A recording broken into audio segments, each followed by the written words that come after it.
Shadow knows.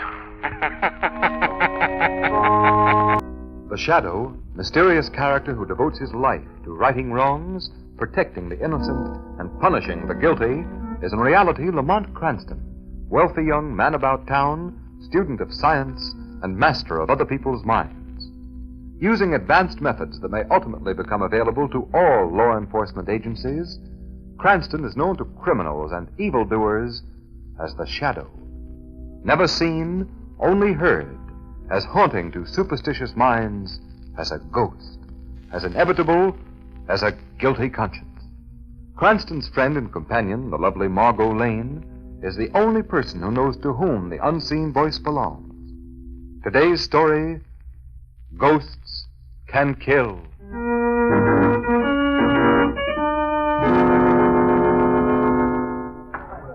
Court will come to order. Proceed, Mr. District Attorney. Your Honor and gentlemen of the jury, you have heard the evidence against this man, Ralph Gorman. 3 eyewitnesses of unimpeachable character saw him commit the murder. He was caught at the scene of the murder with a gun in his hand. It is the duty of the jury to convict him. Ralph Gorman has been brought to court 7 times for serious crimes. I object. Although I admit my client has been brought to court in the past, he has always furnished an unbreakable alibi and has been acquitted. Therefore, I claim that this record is irrelevant. Objection sustained. Very well. That doesn't alter the state's case. In this instance, the accused has no alibi. He is guilty of murder and should therefore be sent to the chair. Order in the court. I think the question before the jury is a clean-cut issue. The defendant, Ralph Gorman, committed a peculiarly cold-blooded murder. There are no halfway measures. He is either guilty or not guilty. I therefore instruct the jury to return a verdict of acquittal or first-degree murder. The jury will retire to consider the verdict.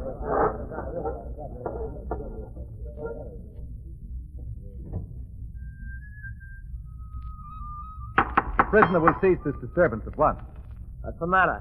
Don't you like my music? This is a court of law, Gorman. While you are awaiting the verdict of the jury, you will please conduct yourself in a more stately manner.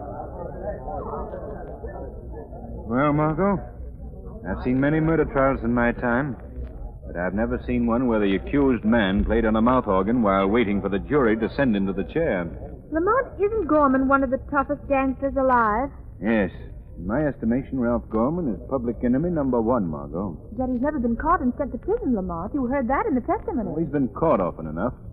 They've never been able to convict him, because he's always been able to furnish an absolutely airtight alibi. This time, for some unexplainable reason, he has no alibi. So if there's any justice, he should be put away for good. Here comes the jury back in again. It certainly didn't take long to come to a decision. After the evidence they heard, they should. Court will come to order. Gentlemen of the jury, have you reached a verdict? We have, Your Honor. We find the accused, Ralph Gorman, guilty of murder in the first degree. The court will come to order. The prisoner will stand. Ralph Gorman, you have been proved a menace to society, and society has passed judgment upon you. You have been found guilty of willful, deliberate murder in the first degree. Have you anything to say before a sentence is pronounced upon you? Yeah, I got something to say. Very well. Be brief. Society passed judgment on me, huh? Okay, then if you're going to kill me, I'm going to come back from the grave and get even with society. Empty threats will avail you nothing, Gorman. You don't believe I can do it, huh?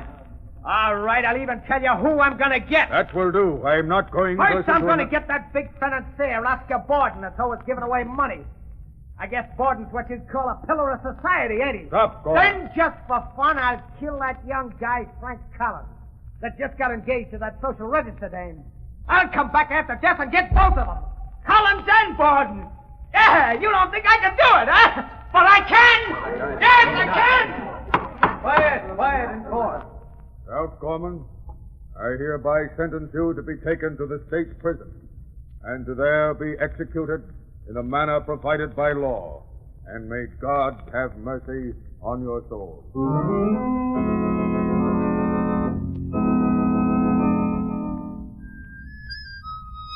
Hey, Bernard, will you Gorman.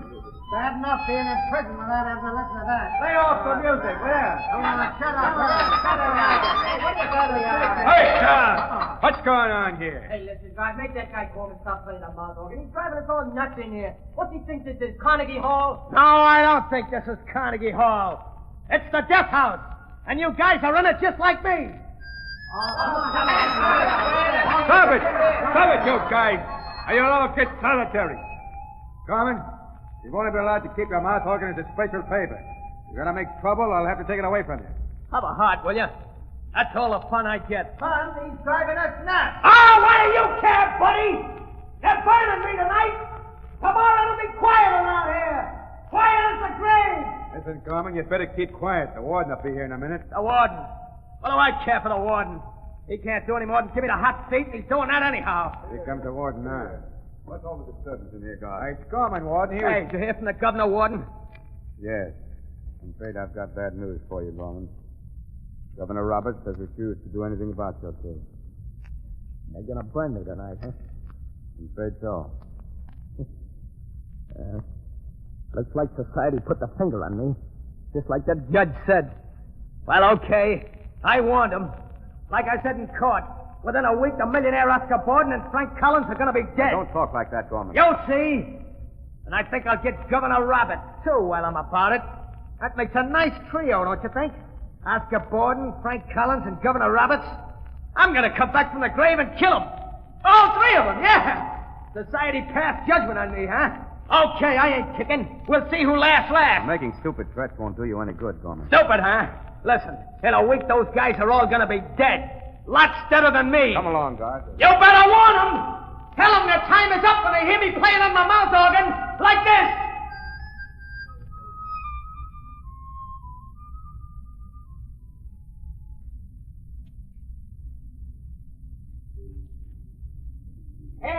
Extra, hey, read all about it. Ralph Gorman electrocuted. Ralph Gorman threatens life of Oscar Borden, Frank Collins, and Governor Roberts before he dies. Gorman executed. Hey, read all about it. Defense for it.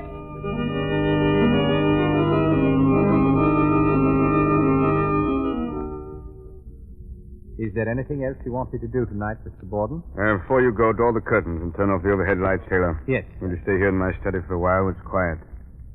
There's some things I want to look over. Yes, Mr. Borden. You won't be disturbed, sir. I think everyone else has gone to bed. There's a newspaper here. I haven't had a chance to look at one all day. Right on your desk, sir. Oh, yes. Well, good night, Taylor. Good night, Mr. Borden. Well, I glanced at the headlines before getting down to work. Let's see. Rebels pushing the province. Merging relief agencies. Gangster executed amid great interest. Dramatic scene in the death house last night. Ralph Gorman threatens to come back after death and murder. The philanthropist, Oscar Borden, Frank Collins, millionaire sportsman, and Governor Roberts. Now, let's see. On the way to the chair, Gorman warned his intended victims that they would know of his presence by hearing him play a mouth organ. These were his last words, after which he was electrocuted. From this picture here, I'd say he was of rather low mentality. The mouth organ, well, that's a bizarre note. Oh, I wonder. Wait a moment. I can hear a mouth organ now. No, it must be my imagination. That's odd. I could swear I hear it again. It seems to come from the other room. Who opened that door? Why, you're Ralph Gorman. You see me, Mr. Borden? This is impossible. I've come back from the dead to keep my promise to society. You're mad. Ghosts ain't never mad, Mr. Borden. Ghosts? Preposterous. We'll see about this. Don't touch that bell, because it ain't going to do you no good. Oh. Well, that's one of them. 2 more to go.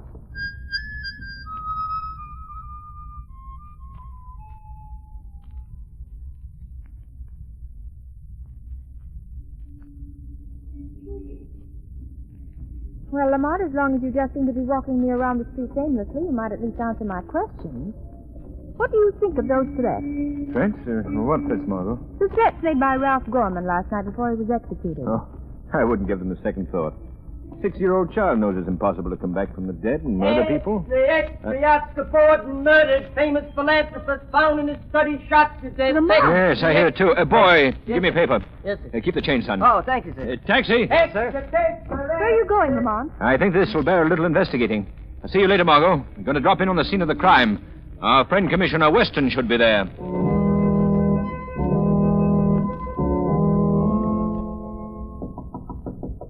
Cardona, see who that is. Whoever it is, don't let him in this study of Mr. Borden's until I get through questioning these people. Okay, Commissioner. Bonnie was found. Mr. Lamont Cranston, sir. He says you know him. Oh, yes, I know him. Tell him. Oh, wait a minute. He tries to be an amateur criminologist. Let him come in. I'll show him how the police department really works. Yes. All right, you can come in, Mr. Cranston. Thank you. Commissioner Weston. How do you do? I just happened to be passing by the Borden house, and I thought you might be here. Well, Cranston, you want to test some of your amateur theories on crime, I suppose. Always willing to try, Commissioner? Well, you're liable to beat your brains out over this one. About 3 hours ago, Oscar Borden was found at his desk here with a nice round bullet hole in his head, and not a clue. How distressing. Not a single clue, Commissioner. Well, we have 2 clues, but they don't make sense. Perhaps they don't make sense to the professional detective, but No. an amateur on the intellectual side of crime might be able to help you out, Commissioner. What were the clues? Well, first I asked the cop on the beat if he'd seen any known crooks hanging around the building tonight. And? And the dumb guy told me he hadn't seen any, except at one time during the afternoon he thought he got a glimpse of Ralph Gorman. And Ralph Gorman is known to have threatened Oscar Borden. I see. And the other clue, Commissioner? The other clue was even slimmer. One of the maids says she heard a mouth organ being played in Mr. Borden's study about the time the murder must have been committed. Why, it all hinges together perfectly, Commissioner, don't you see? Ralph Gorman has threatened Oscar Borden. He plays the mouth organ, and he's been seen hanging around the house. Why, he's your murderer. Very pretty theory, Cranston. The only hitch is that Ralph Gorman was put to death last night at 11 o'clock in the electric chair at State Prison. Well, he was. Yeah, you should read the papers. You see, as an amateur criminologist, you're not so hot after all, Cranston. Well, have you solved Oscar Borden's murder? Oh, not yet. Well, you're no better than I am, then. Commissioner Weston, if I were you, I'd put a guard of large, solid policemen around anyone Ralph Gorman might have had a motive to kill. Oh, yeah? And then what? Then I'd look for the ghost of Ralph Gorman. It's lucky you're not police commissioner. Now, you'd better get out of here, Cranston. I've got important work to do.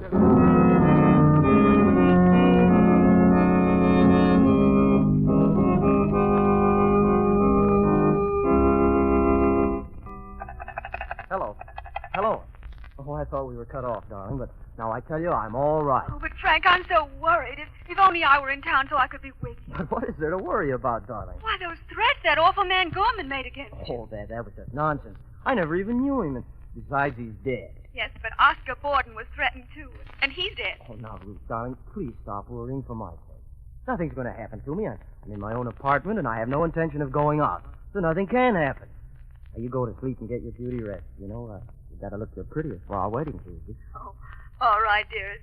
At least I'll be with you by tomorrow. I'll be down on the 11 o'clock train in the morning. Oh, that's wonderful, and I'll meet you at the station. Good night, darling. Good night. Poor Ruth. I don't know why women get so nervous about... I wonder who that could be. Hello? Is this Frank Collins? Yes, who's this? This is the Shadow. Oh, the Shadow. Yes, I heard of you. What do you want? I want to warn you, Collins. Warn you against a death. Whose death? Yours. And why should you be warning me? Because if you're not very careful, you'll meet the same fate as Oscar Borden, and for the same reason. Oh, nonsense. Furthermore, I would suggest that if you value your life, you will apply without delay for police protection. Look, I don't know who you are, Shadow, or what your game is. But I'm not afraid of you or anybody else. Have it your own way, Mr. Collins. Have it your own way. Wait a minute. Wait, listen. He hung up. I wonder what that was all about. Well, certainly wasn't a very cheerful person to talk to. Maybe I'd better get... what's Commissioner Weston's home number? Yeah, I think I've got it in here someplace. Oh, yeah, here it is. Maine 999. Oh, the phone. Who could be calling at this hour? Now, where's that phone? Hello, Commissioner Weston speaking. Commissioner, this is Frank Collins. I just received a threat. Frank? Oh, you did? Yes, I was informed I'm about to meet Oscar Borden's fate. How are you warned? Over the telephone just about 5 minutes ago. By a man who calls himself the Shadow. Shadow? Is he mixed up in this? How should I know? Wait a minute. What's the matter? I thought for a minute I heard a mouth organ play. Mouth organ? Oh, that's just your nerves, Collins. Is your door locked? No. Go lock it quick. All right, just a minute. Good Lord. I can hear the mouth organ myself over the phone. Collins! You're too late, Collins. Collins! You should have locked that door before you made the call. Ralph Gorman's voice. Collins! Who are you? Maybe you heard of me, Collins. I'm Ralph Gorman. Gorman! What? Don't shoot! Don't! Oh. Now only one more to go. Operator! Operator, this is Police Commissioner Weston. Get me headquarters. Hurry, operator. Hurry!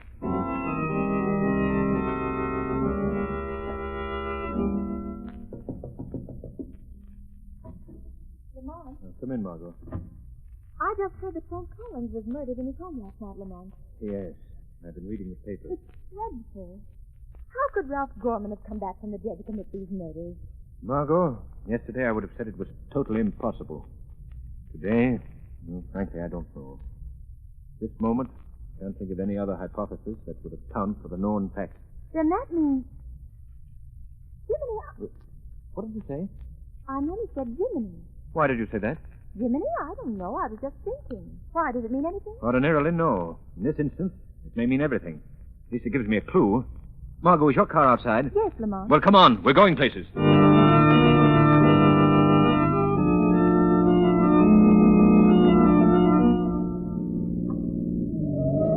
Hey, be careful, Margo. Watch how you're driving. You told me to step on it. I thought you wanted to get to the Regal Hotel in a hurry. I do, but I'd like to get there all in one piece. This is a fine time to tell me that. Incidentally, why the Regal Hotel? Governor Roberts is staying there. He's addressing the manufacturers' dinner at the Colossus Club tonight. I'd like to be sure he lives to make it. Oh, Lamont, now you're being mysterious again. Why shouldn't Governor Roberts live to make his speech? Because I have reason to believe he's next on the list, marked for murder. I have an idea that if any attempt is made on the governor's life tonight, it'll probably be tonight. Here's the hotel. You'll just pull up the curb. All right. I said up to the curb, dear, not over it. Oh, I think you're horrid. And if I'm not mistaken, so will somebody else before the night's over. Well, goodbye, Margo, and thanks for the ride.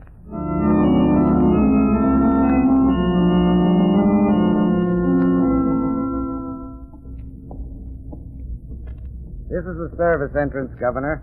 Go right through that door there. You will be on Marine Street. Good, thank you. That's what I told my car to wait. Governor Roberts, do you think this is wise?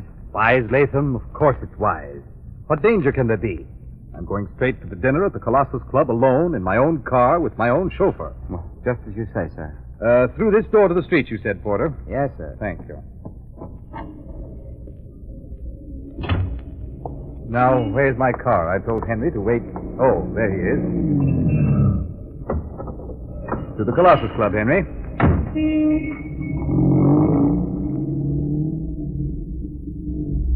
Henry, this is the most preposterous thing I ever heard of in my life. What's our police force turning into? A bunch of old women? Ralph Gorman? Of course I couldn't pardon him. The man was guilty. He certainly can't come back from the dead, can he, Henry? All this cock and bull story about playing a mouth organ, you don't believe...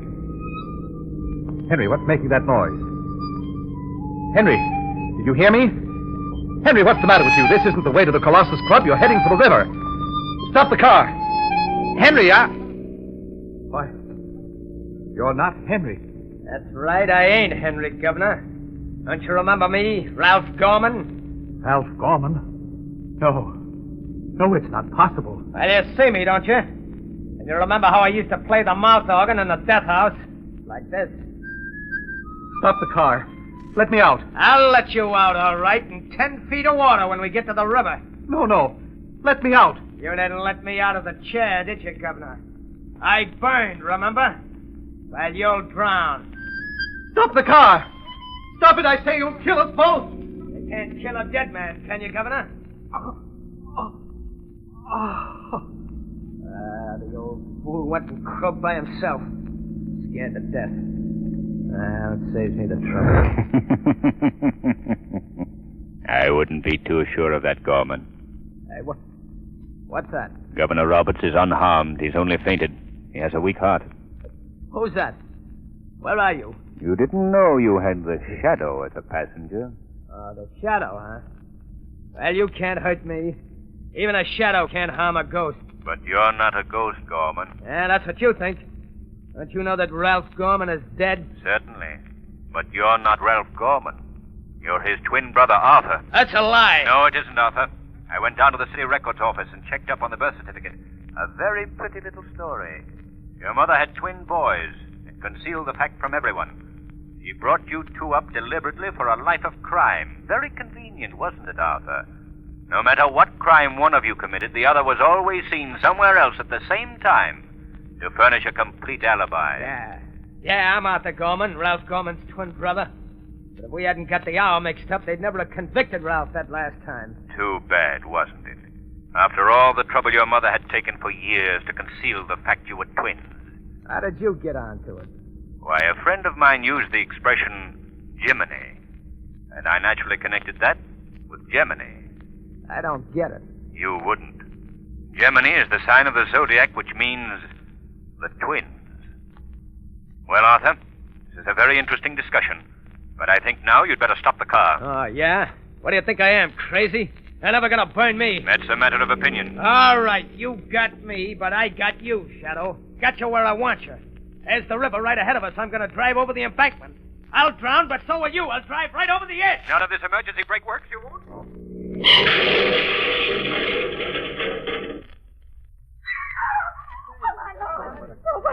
Look at that smasher. Those drunken drivers, they ought to be put in jail. He ran head on into the warehouse wall there. Did you see Two it? men in there. Here's the doctor. Let me through. Let the There they are, doctor. Jack. I see. Stand back, please. Well, how about it, Doc? Well, I'll be... The man in back is Governor Roberts. Hey, Governor Roberts? Is he... No. He's all right, I think. Just fainted. Shocked, probably. Yes, Doc, how about the other guy? The chauffeur here is dead. Dead. That's too bad. Hey, his face looks familiar. What is it? You know him? That dead guy in a chauffeur outfit is the living image of a gunman called Ralph Gorman. Ralph Gorman, it can't be. Ralph Gorman went to jail last week. Well, if it ain't him, it's his twin brother. If only you'd been able to tell us that a week ago. Justice would have been served a great deal more quickly.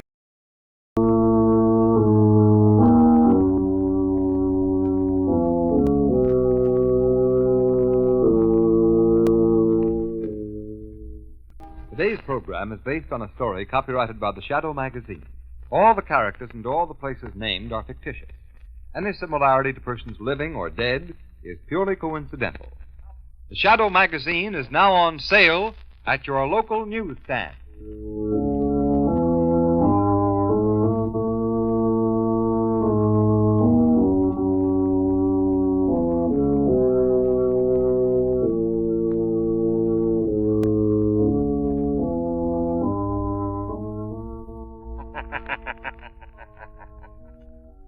Let no man tempt you into crime.